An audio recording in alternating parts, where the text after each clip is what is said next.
técnica.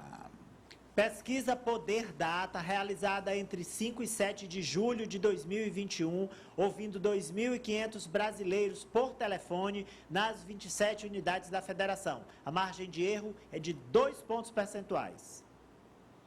Vamos então aos números em progressão de março até julho, Farol. Como é que foi?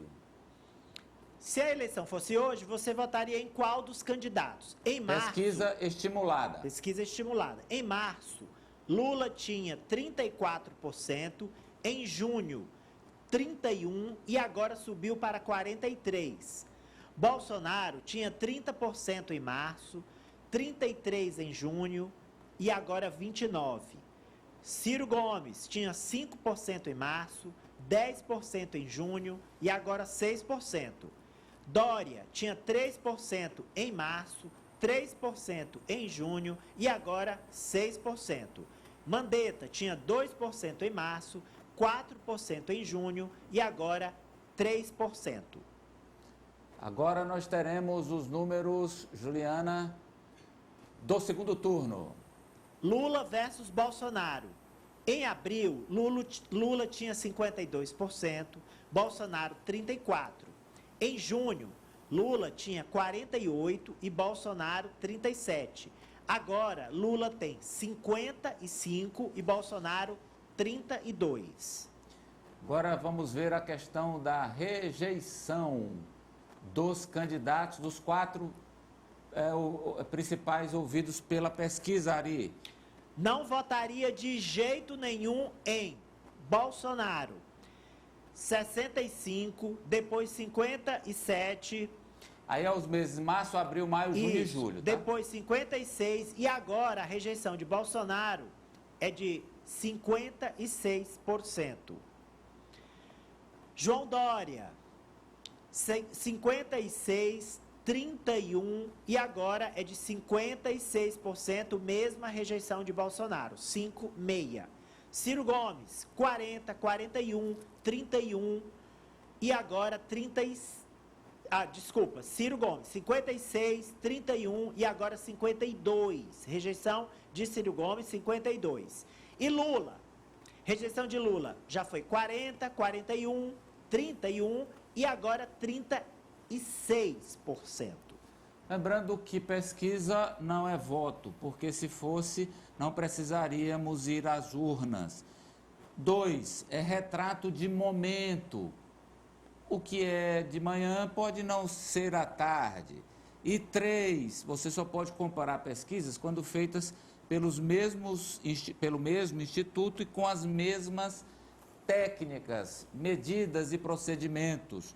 Porque senão fica distorcido. Então, essa evolução é porque é o mesmo instituto usando as mesmas técnicas, que de acordo com o Poder Data ficaria assim.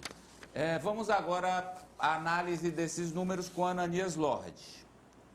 Amadeu, olha, você faz uma relação entre esta rejeição em queda do ex-presidente Lula e a intenção de votos do ex-presidente em alta, é muito sintomático que diante desse momento de dificuldade do governo Bolsonaro, com investigações, essa exposição direta com relação a pontos negativos do governo e a situação econômica piorando do país, piorando para o cidadão, para o consumidor, para quem tem baixa renda e o dinheiro não dá mais para cumprir com as obrigações de todo mês, que o ex-presidente Lula surge como o oposto a isso, como um presidente que, durante a sua gestão, proporcionou à população uma condição econômica melhor. E aí a gente coloca esse discurso de que Lula vem aplicando como sendo um nome capaz de devolver ao país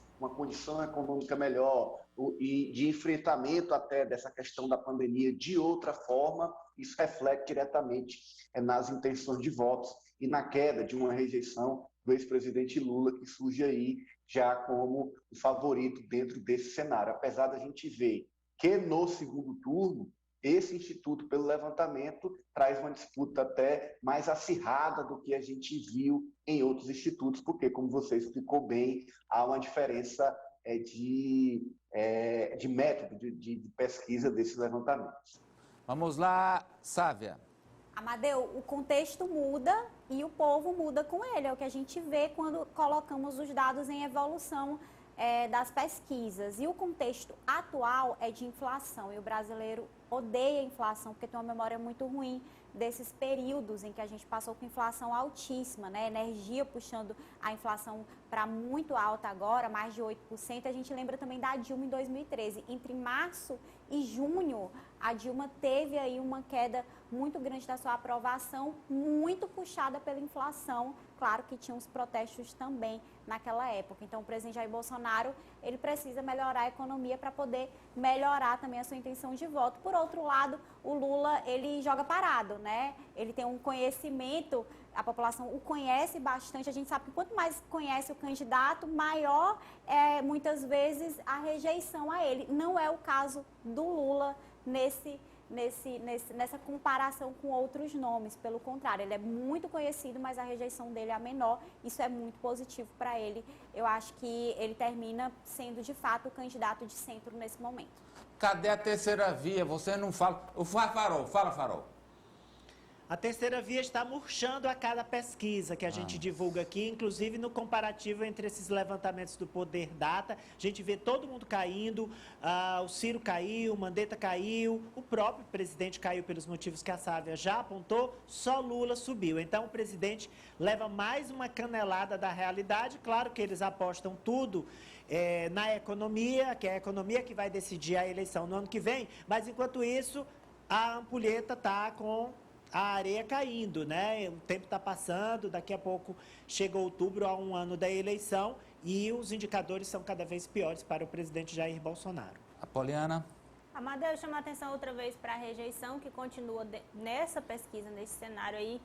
Tem ali a rejeição de Lula, é mais ou menos o percentual de intenção de voto do presidente Jair Bolsonaro em cenários de primeiro turno, estimulado. Então, é mais ou menos as mesmas pessoas que rejeitam Lula, que é aquele público fiel que a gente tem do presidente Jair Bolsonaro, os apoiadores mais aguerridos, mais venais do presidente.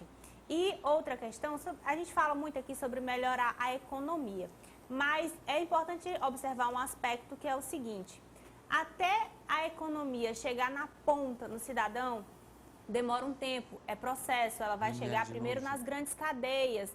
No agronegócio, a gente até vê uma geração de emprego que ela acontece, mas para chegar na parte de serviços, para chegar na parte do comércio, que é um dos setores que está mais prejudicado neste período de pandemia, perdendo postos de emprego, isso demora um pouco mais. Então, já essa melhoria na economia, Ari, ela precisa começar realmente agora, né? Para até que ela chegue nos efeitos ali do grosso da população, e isso tem um resultado efetivo nas urnas. Bem, vamos falar agora de dois duelos, Juliana. Dois duelos. Fique à vontade, Juliana. Você quer primeiro o duelo interno?